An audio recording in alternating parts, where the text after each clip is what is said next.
Oi, bem-vindos a mais um episódio do podcast Contra o Controle. Eu sou José Daiane Rocha. É estranho falar ainda. Eu sou psicóloga e estou começando um episódio hoje com um tema delicado, mas super necessário. No momento que esse vídeo está saindo, a gente está em campanha de Setembro Amarelo e eu resolvi trazer esse tema voltado mais para o público, né, de autistas, familiares, pessoas interessadas no tema. E eu trouxe uma pessoa muito capacitada para falar sobre isso, uma pessoa muito legal, com um projeto muito importante aqui na nossa região, que é o Isaaclé. Isaaclé, pode falar um pouquinho para a gente se apresentar? Com certeza. Primeiro, gratidão pelo convite em estar aqui hoje com vocês, trazendo um pouquinho de conhecimento, compartilhando sobre esses projetos que têm sido desenvolvidos relacionados ao comportamento suicida. Geralmente as pessoas me chamam mais de Wilza ou Will, mas o meu nome é Wilza Claire Rosa, sou psicóloga, formada há um pouco mais de 10 anos, né? Na verdade, eu me formei em 2006 em psicologia e desde então eu venho traçando algumas pesquisas, venho desenvolvendo alguns estudos e escrevendo também sobre o comportamento suicida, sua prevenção e algumas questões que estão mais frequentes e que se relacionam. Então, nesse nosso encontro de hoje, nós vamos conversar um pouco, né, em especial, sobre a relação entre autismo e o comportamento suicida. E eu convido todos vocês que estão aqui nesse momento ouvindo, assistindo, para que vocês possam estar aqui conosco até o final desse episódio e que tragam também seus comentários e suas colocações. É sempre importante a gente estar aqui construindo juntos.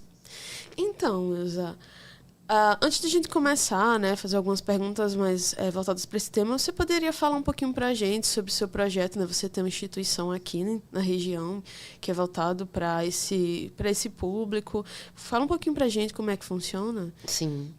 Na verdade, a ideia da ONG Cavida surgiu quando eu ainda era estudante de psicologia. Tive a oportunidade de fazer um estágio no Hospital Geral do Estado aqui de Alagoas. E aí lá, desde o primeiro dia de estágio, eu comecei a atender pessoas que tinham tentado suicídio. Que lá, geralmente, as pessoas que tentam suicídio primeiro passam pelo atendimento emergencial e antes de receber alta, passa pelo setor de psicologia.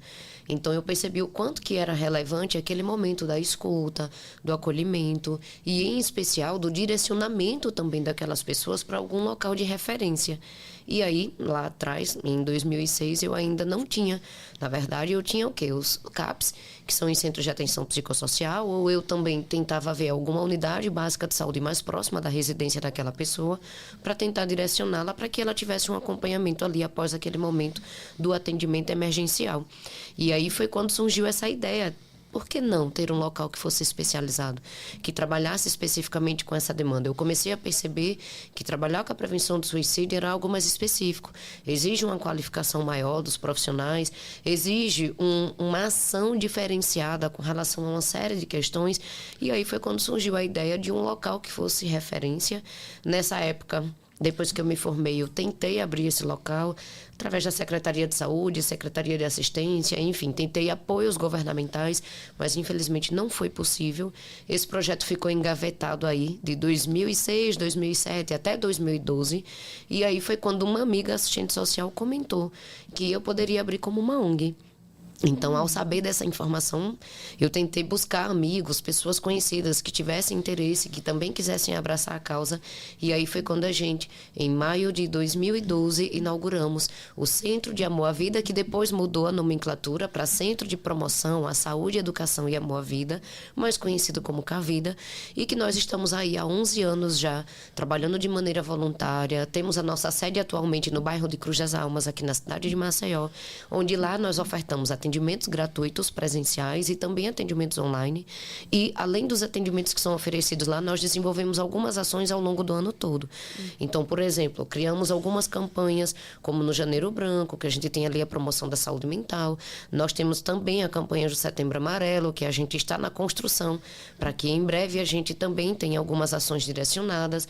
E aí, ao longo do ano, a gente vai também desenvolvendo algumas ações em escolas, empresas, comunidades religiosas, enfim, de uma maneira geral, a gente hoje tem percebido que estar mais próximo das comunidades, que estar em diálogos com outros setores também, para além da saúde, envolvendo aí educação, assistência social, segurança pública, dentre outros, a gente tem conseguido discutir de uma forma mais ampliada e trazendo a importância dos setores estarem se comunicando, né? Que é a intersetorialidade, para que a gente possa construir ações de prevenção mais ampliadas. Então, convido a todos que ainda não conhecem para que conheçam um pouquinho da ONG Cavida e saibam um pouco mais aí do nosso trabalho, que tem sido realmente bem amplo.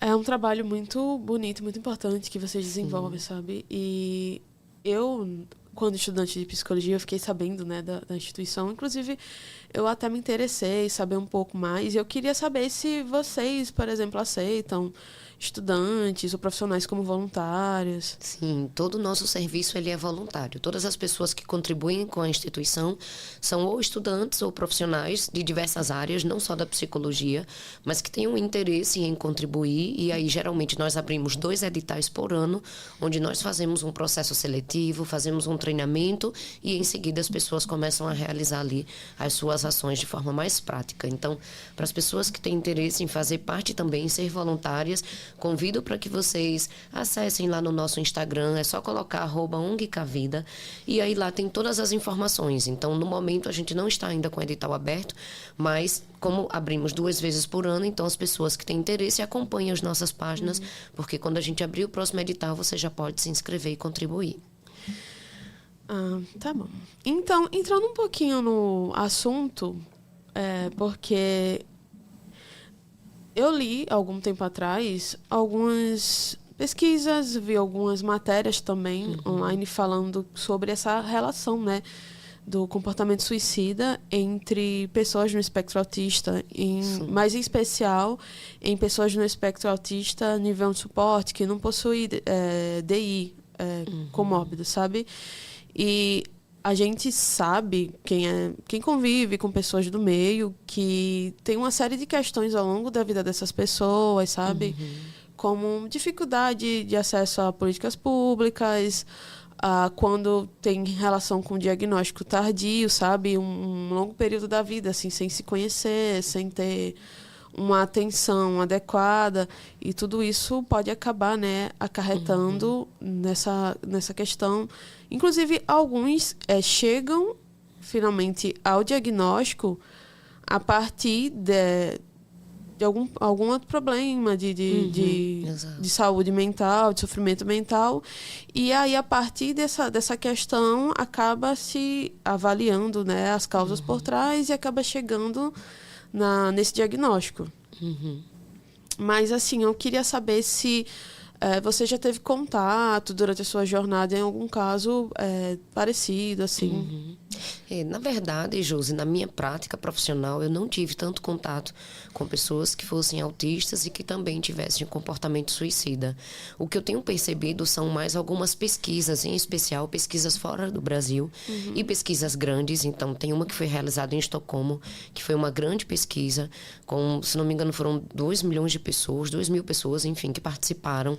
E aí foi feito um estudo comparativo demonstrando que pessoas que tenham TEA, elas podem ter um risco maior de apresentar depressão, de apresentar um comportamento suicida. E algo que é interessante dentro desses dados é o comparativo que é realizado com relação às taxas gerais. Porque o que acontece? Quando a gente fala do comportamento suicida na população geral, vocês vão perceber que, na maioria das vezes, os suicídios, eles estão mais no sexo masculino, as tentativas de suicídio estão mais no sexo feminino. Quando nós falamos do público específico com TEA, vocês vão perceber, a partir desses dados, desses estudos científicos, que, na verdade, não são eles os que estão nos maiores registros de óbitos, mas, na verdade, são elas. São as mulheres que apresentam um risco maior. Tem alguns estudos que apontam um número 4 vezes maior de mulheres apresentarem quadros de depressão e de risco de suicídio, inclusive também de autolesão, seja autolesão com ou sem ideação suicida. E aí a gente vai perceber que existem algumas questões que são mais específicas quando a gente fala do público com TEA. E aí uma outra questão que é fundamental também a gente frisar é que as comorbidades, como por exemplo a presença de TDAH, A gente tem percebido que tem sido uma grande relação quando a gente percebe TDAH e esse risco maior, seja de depressão ou de risco de suicídio entre mulheres com TEA. Lembrando que nos dados epidemiológicos, quando a gente pensa na população com TEA, geralmente a gente vai ter um índice maior entre homens. Mas quando a gente pensa na questão do comportamento suicida, geralmente são elas, né? Geralmente são as mulheres, principalmente as mulheres adultas, que têm apresentado esse risco maior. E aí, ao se deparar com essas comorbidades, também como eu falei do TDAH ou da depressão, a gente percebe que, como você comentou, nem sempre isso vai ser percebido numa avaliação clínica de um profissional.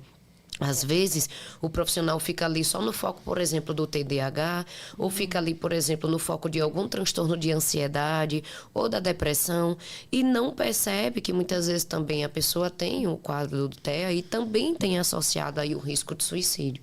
Então, é importante a gente ter esse olhar mais ampliado e assim também, mesmo falando sobre esses processos patológicos, entender que ali não é só a patologia, da gente entender que nós estamos falando ali de um sujeito.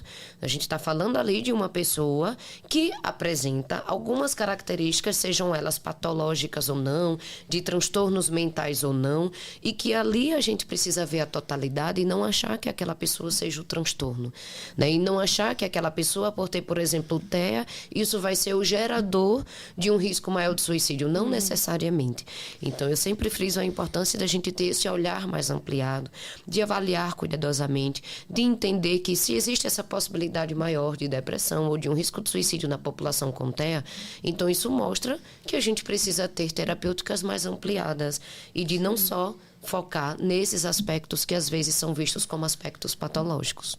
Porque as pessoas, elas têm múltiplas áreas da vida. Exato. Elas são múltiplas, né? Então, Isso a gente não mesmo. pode focar só numa característica daquela pessoa e deixar todo o resto de fora, né? Pois é, exato. Ver de forma mais ampla. E aí é muito comum, sabe, Josi, se deparar com profissionais, até mesmo profissionais especializados que trabalham na saúde mental, e os profissionais ainda associarem que, por exemplo, o que leva, por exemplo, ao suicídio seja uma escolha patológica. Eu ouço muito isso. As pessoas ainda estão associando muito que o que pode levar à depressão ou o que pode levar a um risco maior de suicídio seja um processo patológico. E aí é como eu sempre digo, a gente precisa se desprender dessas visões patológicas e de entender que o que pode levar ao suicídio pode ser uma série de fatores. E quando a gente associa apenas um aspecto patológico, a gente está sendo reducionista, a gente está sendo simplista, a gente está ali percebendo apenas uma única situação do contexto de vida daquele sujeito e focando como se aquilo ali fosse o único causador. Então, sempre quando a gente fala sobre comportamento suicida, lembrem-se que ele é multifatorial. A gente sempre vai ter uma série de fatores associados e não só fatores proximais, que estão mais próximos ali de uma tentativa, de um pensamento ou até mesmo de um óbito por suicídio.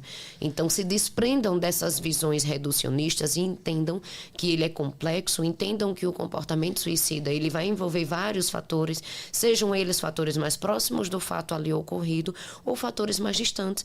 Então, às vezes, Josi, a gente se depara com situações que ocorreram lá atrás, na infância, na adolescência, e que agora, na vida adulta, aquilo que aconteceu lá atrás está influenciando com esse contexto da vida adulta do aqui e agora. Então, a gente também precisa investigar todo o processo histórico do sujeito. A gente precisa também avaliar quais são as condições socioeconômicas dessa pessoa. A gente também precisa ter um olhar com relação às interseccionalidades. Então, raça, etnia, orientação sexual, identidade de gênero, religiosidade, sabe?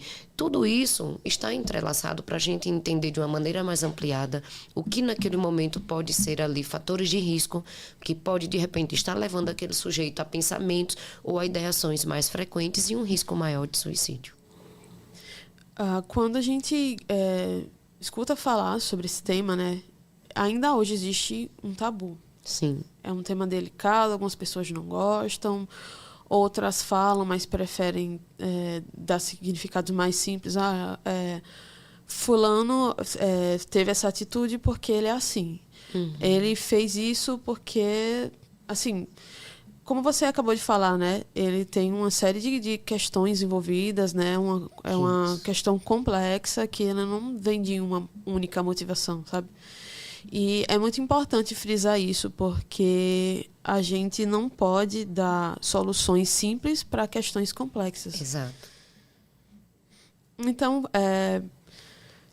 vendo sobre essa questão, digamos que um profissional ou um familiar, ele tenha um familiar, um parente, que ele note que está tendo ali uma ideação, por exemplo, primeiramente, começando pelo profissional, como esse profissional, digamos que ele note isso, como é que ele deve proceder? Primeiro, a gente precisa estar atento aos sinais de risco. Quando eu falo sobre os sinais, é o que a gente pode perceber, pode observar, que de repente já está sendo um alerta. Então, nesse momento eu friso. Na maioria das vezes, a gente não vai se deparar com frases do tipo mais direta, do sujeito falar, eu vou me matar. Vocês vão perceber que, na maioria das vezes, as frases elas vão ser indiretas.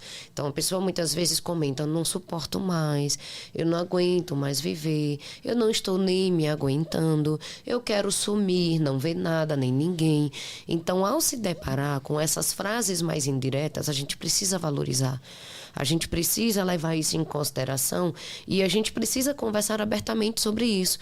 Eu entendo que as pessoas ainda têm receio. Eu entendo que muitas pessoas, até mesmo profissionais, seja da área da saúde, da educação, enfim, tem essa dificuldade por não saber manejar, conduzir, direcionar. E aí é como eu sempre digo, não tenha medo de falar diretamente sobre o tema, porque é falando abertamente que a gente vai poder identificar melhor se aquela pessoa está com pensamentos, se aquela pessoa está com algum planejamento do que fazer, como fazer, de que forma fazer. Então, quando a gente abre esses espaços de escuta, de acolhimento, vocês vão perceber que nós podemos, naquele momento, oferecer acolhimento, que nesses momentos a gente pode oferecer suporte e direcionar essas pessoas para serviços especializados. Então, em todas as regiões do país, a gente vai ter serviços especializados que trabalham especificamente ou com a população que já tem TEA, ou com a população que tem aí alguma questão de saúde mental e que ali também a gente pode estar dando esse suporte. Então, é importante que a gente tenha um mapeamento. É importante que os profissionais tenham essa lista de serviços. Então, observe na sua região, busque na sua região quais são os serviços que tem disponíveis. E aí, a partir dessa lista desses serviços, você vai estar podendo direcionar as pessoas para esses locais que também tem outros profissionais especializados no assunto que podem estar dando suporte. Então, por exemplo, na escola, esse é um espaço em que o tempo todo professores no dia a dia vão se deparar com situações como estas e às vezes não sabem como lidar. Então, é extremamente necessário que a gente, dentro das escolas, promova capacitações com nossos educadores, professores, porteiros, merendeiros, coordenadores pedagógicos de toda a equipe escolar. Então, quando a gente fala na escola, eu não falo só sobre a gestão. Eu não falo só sobre aquela psicóloga ou aquele psicólogo quando tem, na verdade, esse profissional em algumas dessas escolas. Eu estou falando da importância da gente capacitar toda a equipe da escola para que a gente saiba como lidar. Então, diante de uma situação de risco de suicídio ou diante de algumas questões que envolvem a saúde mental, o que eu posso fazer? Então, naquele momento, o que a gente precisa de informação básica é não menospreze, porque às vezes a gente quer ajudar e chega para a pessoa e diz, fulano, mas lá fora tem tantas pessoas com problemas, tem tantas pessoas que não têm isso, não têm aquilo, e não fica dizendo essas questões de não quer mais viver, de querer desistir da vida. Então, quando a gente fala isso, a gente não está ajudando, pelo contrário. A gente está menosprezando o que aquela pessoa está passando. Então, valorize o que aquela pessoa está falando para você, sabe? Dê valor, né? Você precisa validar aquela pessoa naquele momento, naquilo que ela está passando. E se você quer ajudar aquela pessoa, se disponibilize para encontrar juntos profissionais que possam ajudar, profissionais que possam direcionar. Então, seja um porteiro, seja uma merendeira, seja um professor. Se você se deparar com algum aluno que está ali demonstrando algum comportamento de risco, então busque ajuda de outros profissionais que possam direcionar essa criança, esse adolescente ou esse adulto para algum serviço que possa trazer um acolhimento maior. E você falou uma coisa bem importante, né? A questão do menosprezo. Às vezes as pessoas elas não têm noção de que certos comentários podem estar magoando em vez de ajudar. Exatamente. Como, por exemplo, voltado para o caso de mulheres. Não, como assim? Mas você é tão bonita, você é tão jovem, Exato. Você é tão inteligente. E quando aquilo ali, ele não vai aliviar aquele sofrimento da pessoa, muito pelo contrário, sabe? Isso, exato. Porque aí é como eu sempre digo, nem toda ajuda ajuda. Né? Então a gente precisa ter muito cuidado, porque não é só você estar disponível para ajudar alguém, mas é você saber como que você pode ajudar alguém de uma maneira mais assertiva. A gente percebe que falar sobre suicídio hoje em dia ainda tem tabu, ainda tem uma série de obstáculos. É um tema que ainda é rodeado por muitos preconceitos, por muitas visões distorcidas. Então a gente vai perceber que muitas vezes as pessoas constroem ideias e se apropriam dessas ideias como se fosse uma verdade absoluta. E a partir das suas ideias, ela quer que os outros também caminhem por esse mesmo percurso. E não é bem assim. Então, a gente precisa ter esse cuidado, principalmente quando a gente envolve, por exemplo, aspectos religiosos. Vocês vão perceber que muitas pessoas hoje em dia associam que quem tem pensamento de pôr fim à vida é porque está possuído, é porque está influenciado por algum mal, é porque tem algo que está querendo tomar conta desse sujeito. E aí, vejam, quando a gente associa por esse viés religioso, que é algo do inimigo, que é algo que está querendo tomar conta daquela pessoa, a gente se limita a achar que isso é algo negativo, onde, na verdade, a gente está sendo limitado. A gente está se restringindo a uma visão que eu possa ter, que seja a minha visão religiosa, a minha crença pessoal religiosa. E aí eu quero, às vezes, ajudar alguém e levo essa minha ideia e essa crença de dizer para a pessoa, ore mais, vá para a igreja, faça tal coisa. E aí, às vezes, eu acho que estou ajudando aquela pessoa fazendo isso, onde, na verdade, aquela pessoa ela pode se sentir ainda pior. Vai se sentir culpada. Né? Pois é. E aí, essa sensação de culpa, Josi, ela é muito impactante na vida de um sujeito. Porque imagine uma pessoa que já está ali num processo de questionar sobre a vida, de questionar se quer continuar vivendo ou não, de querer, sabe, entender por que ela está passando por aquilo ali. E aí, às vezes, vem pessoas querendo ajudar e, ao invés de estar ajudando, fica potencializando esse risco. Fica colocando aquela pessoa numa situação dela se sentir, sabe, julgada, dela se sentir menosprezada, dela se sentir realmente como se fosse a culpada daquilo ali está acontecendo. Então, se isso está acontecendo é porque eu não estou orando. Se isso está acontecendo é porque eu estou pecando. Se isso está acontecendo é porque eu fiz algo de errado e agora eu estou sendo punida. Então, vejam, pessoal, comportamento suicida não é uma questão de punição por um ser divino. Não é uma questão de um pecado, não é uma questão de um inimigo ou de algo mal que está se apossando daquele sujeito. É importante vocês entenderem que o que pode levar uma pessoa a questionar sobre a vida é uma série de fatores. É um conjunto. Muitas vezes são situações de sofrimento, muitas vezes são situações de tensões que aquela pessoa está vivenciando. Muitas vezes são situações de desamparo, sabe? De se sentir isolada, de não se sentir compreendida, de se sentir sozinha. Então, por mais que aquela pessoa esteja no ambiente com várias outras, e aí os outros digam, mas irmã, você tem a nós aqui, mas amiga, você tem a nós aqui, o que é que está acontecendo? Você tem tudo na vida. E não é bem assim. Porque quando a gente chega para o sujeito e diz que você tem tudo na vida, eu sempre questiono, tudo o quê? Né? E o que é tudo para mim pode não ser para você, Exatamente. Né? Pois é. Então, a gente precisa realmente ter muito cuidado quando a gente se aproxima de alguém tentando ajudar e nem sempre a gente ajuda. Então, se você está disponível para ajudar, que bom que você está disponível. Então, busque se capacitar, sabe? Busque ter mais informação de como você pode lidar com essas realidades. Busque como você pode ter uma escuta e um acolhimento mais assertivo. E aí, hoje a gente tem, por exemplo, aqui o podcast que traz informações, né, mais esclarecidas, mais assertivas. A gente hoje tem aí o Google, artigos científicos, que você pode ali estar lendo esses artigos, você pode ir para o YouTube, assistir alguns vídeos que falem sobre o tema. Então, hoje a gente tem tantos recursos que podem nos ajudar a ter, sabe, esse conhecimento mais ampliado, que se a gente realmente tem um interesse e tem a disponibilidade para ajudar pessoas, então que bom que você tem essa disponibilidade, mas antes de ajudar da forma como você acha que seja o certo, busque um pouco mais, se aprofunde um pouco mais no conhecimento teórico, no conhecimento prático, se aproxime de pessoas ou de profissionais que já trabalham com essa temática, se envolvam com ações voluntárias de locais que também trabalham com essa temática, porque aí você vai estar aprendendo um pouquinho mais e sabendo como conduzir de uma maneira mais assertiva. Então, com base na sua fala, eu acabei selecionando 2 perguntas. Okay. A primeira pergunta não é bem uma pergunta, é mais um comentário. Uhum. Então, você me falou muito sobre a questão do isolamento como Sim. uma das causas. E eu acho importante trazer esse dado que muitas vezes autistas adultos, autistas adolescentes têm uma questão maior com relação ao isolamento. Uhum. Por causa dos déficits por causa dos déficits para se relacionar, sabe? De interação social.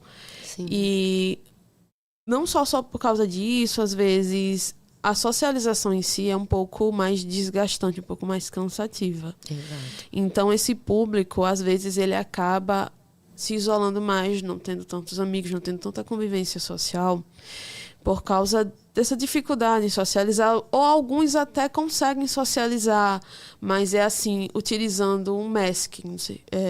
O masking, para quem está ouvindo, talvez não tenha um pouco de contato com esse tema, ele é meio que uma máscara social que a pessoa usa para disfarçar os traços autistas e ela começa a imitar o comportamento de um neurotípico.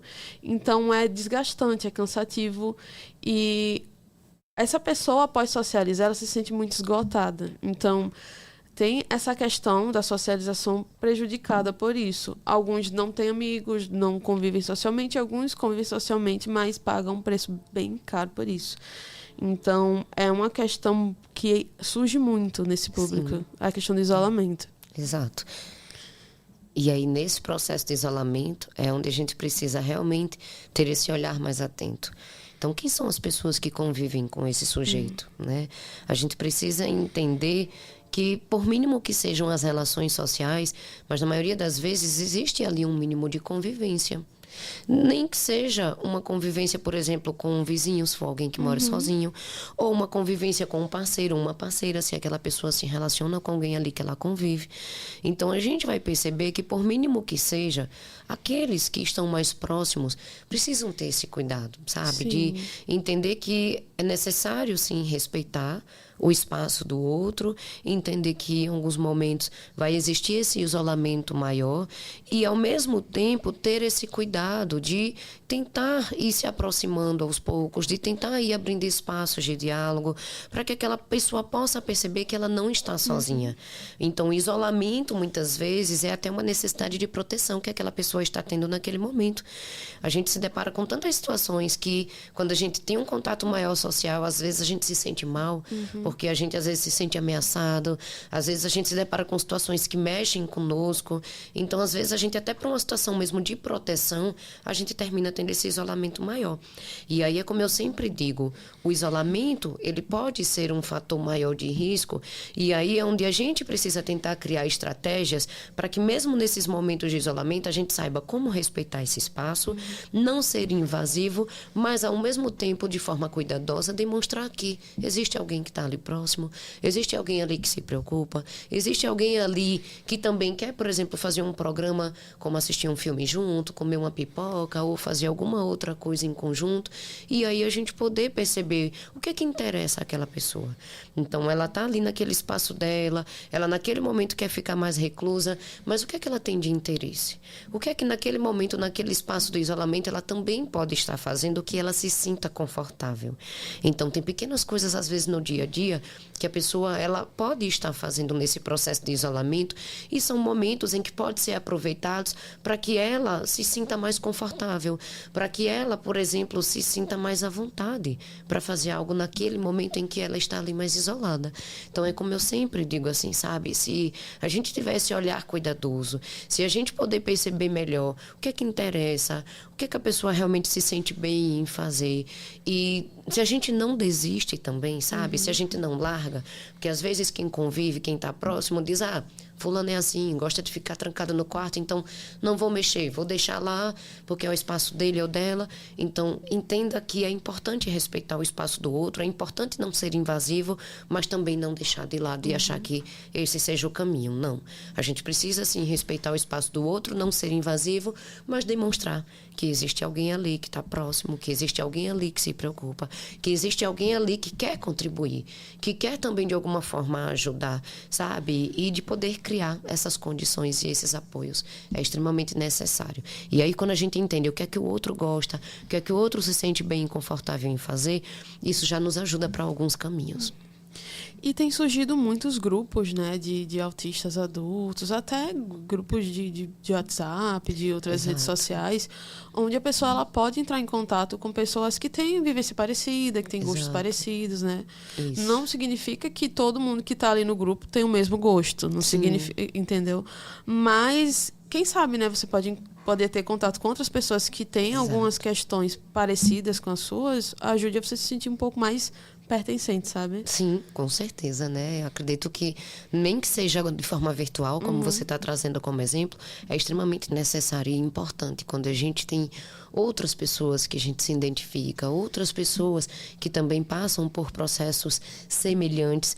É como se a gente se sentisse mais acolhido, sabe? É como se a gente percebesse, poxa, eu não estou sozinha, existem outras pessoas também que passam por situações parecidas com as minhas, e aí não é que os outros também passem da mesma forma, porque cada um vai ter sua vivência de uma forma diferenciada, porque nós somos únicos. Mas quando a gente se depara com pessoas que são semelhantes em algumas questões, isso nos faz perceber também que nós não estamos sós. E aí, por que não se aproximar dessas pessoas? Às vezes eu percebo que existe essa dificuldade, né, do relacionamento, essa dificuldade de uma aproximação e de um diálogo. Mas se eu fico só esperando por essa atitude que venha do outro, nem sempre eu vou ter essa atitude do outro, né? Então, às vezes, eu até crio expectativas, espero que o outro tenha determinadas atitudes, onde, na verdade, a necessidade, às vezes, é minha. E por que não ter esse pontapé inicial? Por que não tentar me aproximar? Então, se eu estou com alguma dificuldade, que eu possa também ser humilde de reconhecer e de perceber a minha dificuldade e de pedir ajuda muitas vezes. Pedir ajuda não é sinônimo de fraqueza. Pedir ajuda não é sinônimo de que você não está sendo capaz. Mas pedir ajuda é uma forma de você humildemente falar para alguém, vamos junto. De você se sentir mais confortável com alguém te dando esse apoio, com alguém que possa estar junto com você. Então, é muito importante quando a gente percebe que tem pessoas que a gente pode contar, que tem pessoas que a gente pode, sim, caminhar junto. E aí, pedir ajuda é algo essencial, porque sozinhos é mais difícil. Então, no nosso dia a dia, na nossa vida, quando a gente tenta enfrentar algumas situações sozinhos, achando que, não vou falar meus problemas para ninguém, não vou expor isso, porque, né, o que é que as pessoas vão achar ou vão pensar? Então, às vezes eu fico criando esses obstáculos e tudo isso não ajuda, pelo contrário. Tudo isso só vai promover um isolamento maior, sabe? E tudo isso só pode promover, às vezes, um sofrimento maior.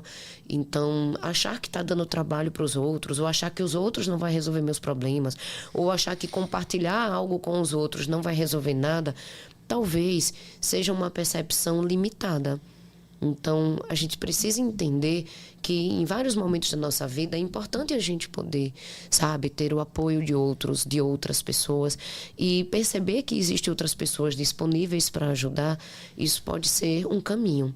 Então, para a gente poder caminhar juntos, eu não tenho como saber se você que está aí do outro lado agora me ouvindo, me assistindo, se você está precisando dessa ajuda. Agora, se você vem até mim e pede essa ajuda, aí sim, eu vou saber. Então, é importante a gente saber que existem pessoas disponíveis para contribuir, para ajudar, que às vezes são pessoas até que a gente não conhece, que a gente não tem uma certa proximidade, e aí às vezes a gente se questiona, como que eu vou chegar naquela pessoa? Chega com um oi, manda uma mensagem.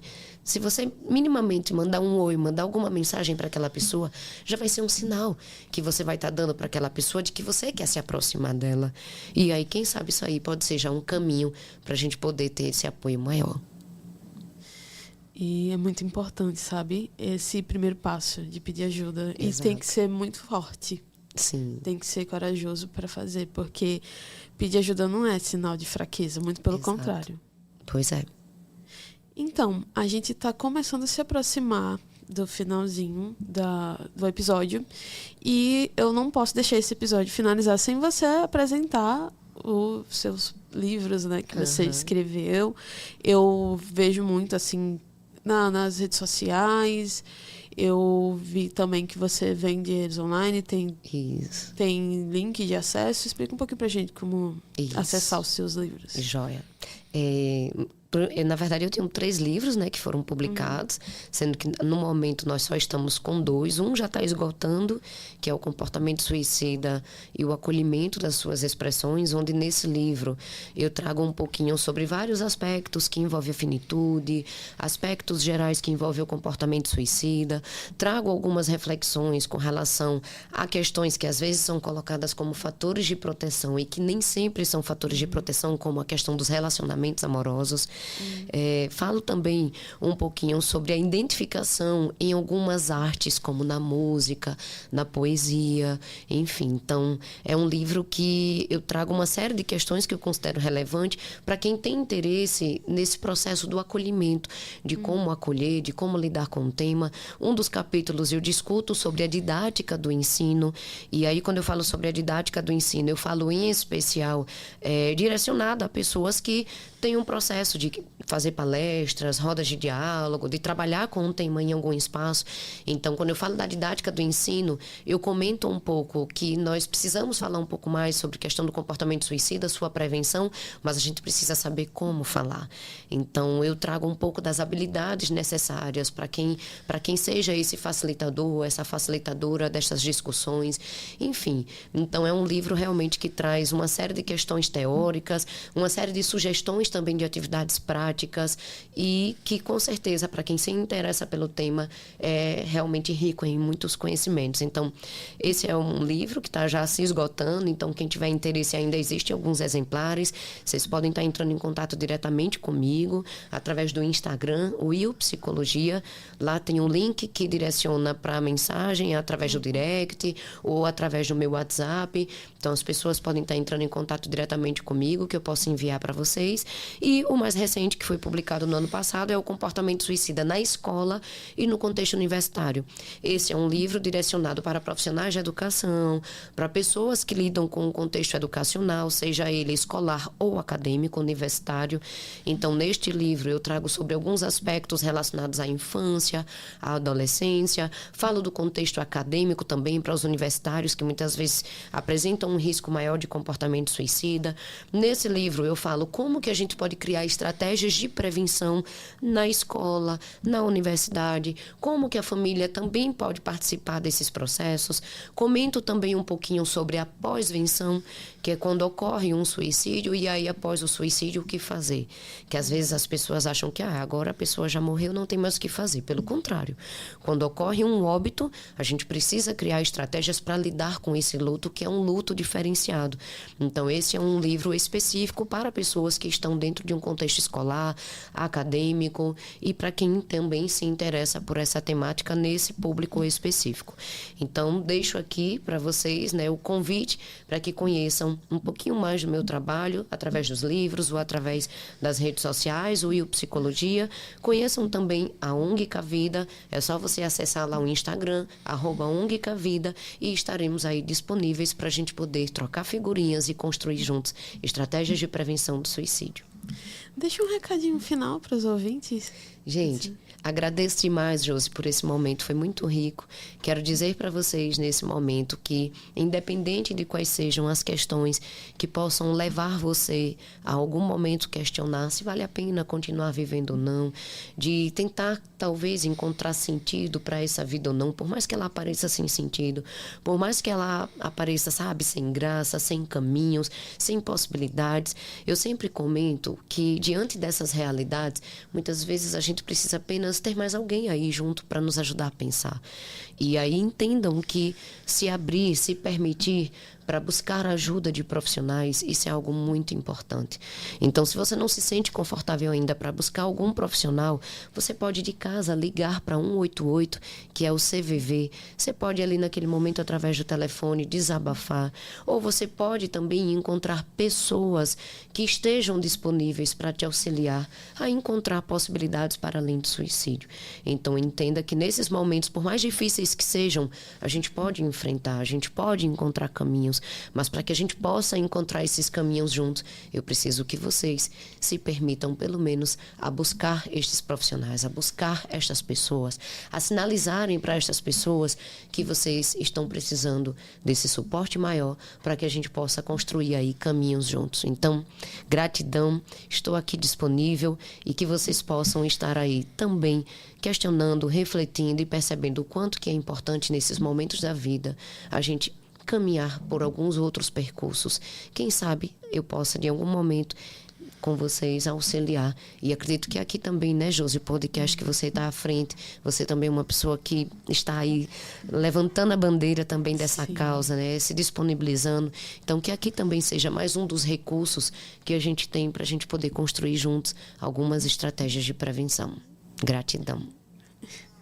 Eu agradeço muito a sua participação. Estou muito feliz que você topou participar e principalmente porque, né, a gente sabe que essa época do ano você é muito requisitada. Então eu tive sorte, né, de ter conseguido que você dispôs do seu tempo para vir aqui participar desse episódio. E eu tenho certeza que esse episódio ele pode ajudar muito, sabe, pessoas que têm dúvidas, que têm ainda esse tema como um tabu. Exato. É muito importante o trabalho que você desenvolve, sabe? Eu fico muito feliz que você tenha conseguido alcançar tantas pessoas, porque é algo muito importante, que um ponto que é muito sensível, sabe, na vida de muitas pessoas, que muitas pessoas não conseguem tocar no assunto, não conseguem expor, não conseguem pedir ajuda. Então, você tem aquela voz que você vai lá e você alcança aquela pessoa. Então, eu agradeço muito por você ter participado desse episódio e posso dizer que, assim como estudante de psicologia e agora formada, eu tenho você como uma inspiração, sabe? Ai, que bom. Fico feliz. E é isso. Que eu tô bom. muito feliz que você tenha participado desse episódio. Gratidão. Até a próxima, então, hein? Até. Fica aí aberto o convite para próximos episódios, tá certo? Com certeza, tamo junto. Então, a gente tá finalizando mais um episódio do podcast Contra Controle. Eu tô muito feliz para quem ficou comigo até agora. Convido você para assistir, né, o próximo episódio e assistir episódios passados também, porque tem muita coisa, já muito tema legal que a gente já abordou. E é isso, o recado que eu deixo é, gente, não tenha vergonha de pedir ajuda. Se você se sente só, se você sente que precisa de alguém para conversar, para desabafar, precisa de um apoio, não tenha vergonha de pedir ajuda. Isso não é sinal de fraqueza, muito pelo contrário. E segue a gente nas redes sociais, em @podcastcontracontrole. Tem o meu Instagram também, jrocha.pc. E também quero agradecer a parceria com a agência LabMilo, que está fazendo toda a identidade visual do podcast. Não sei se vocês notaram, mas agora o podcast está bonitão. Então, também quero agradecer muito essa parceria com a LabMilo. E é isso, até o próximo episódio. Tchau, tchau.